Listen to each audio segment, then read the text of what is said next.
Lorsqu'elle avait appris que son mari avait été assassiné, Elvina Loranger, née Harvey, avait éprouvé du soulagement, comme une libération. Joseph Antonio, son époux, était un homme tenu en haute estime, mais désagréable avec elle et surtout très volage. Cette tension entre eux, cette haine que ressentait souvent Elvina envers le défunt, il n'en avait pas toujours été ainsi. Parti de rien, Joseph Antonio Loranger avait amassé une petite fortune à la force du poignet, profitant du vice d'autrui, à vrai dire.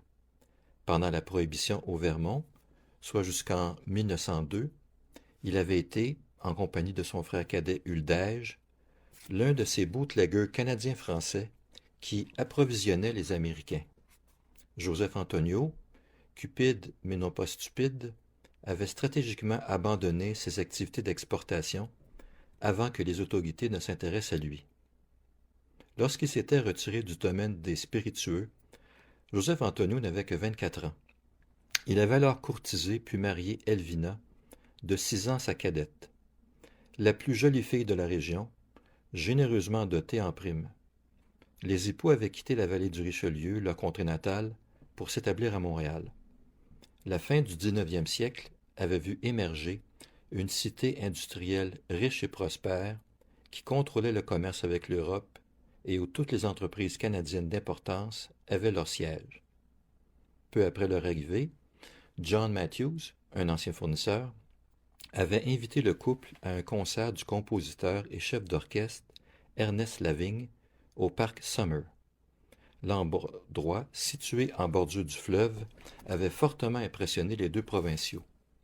Sitôt franchi l'entrée majestueuse du parc, ils pénétrèrent dans l'immense amphithéâtre qui était en mesure d'accueillir quelques milliers de spectateurs assis, alors que plus de 1000 spectateurs additionnels pouvaient se tenir debout dans une galerie qui ceinturait l'arrière du bâtiment. Après le spectacle, ils déambulèrent avec Matthews le long de la promenade qui longeait le cours d'eau et s'installèrent à l'une des nombreuses tables placées sous les grands ormes. Ils étaient entourés de jolies dames tenant des ombrelles, accompagnés de leurs prétendants à canotier.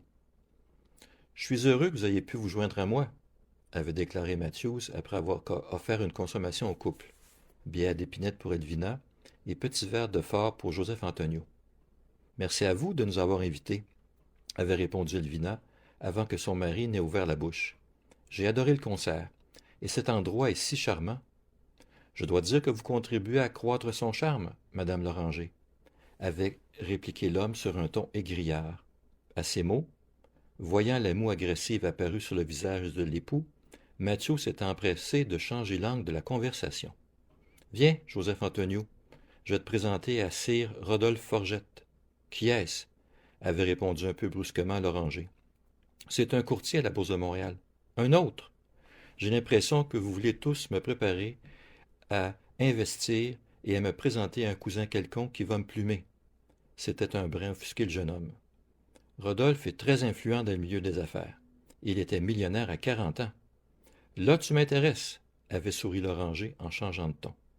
C'est ainsi que Joseph Antonio se lia avec Rodolphe Forgette et, sur ses conseils, se joignit à l'actionnariat de plusieurs compagnies de moyenne et grande taille. De cette façon, il recycla et lessiva progressivement ses fonds dans des entreprises fort légitimes.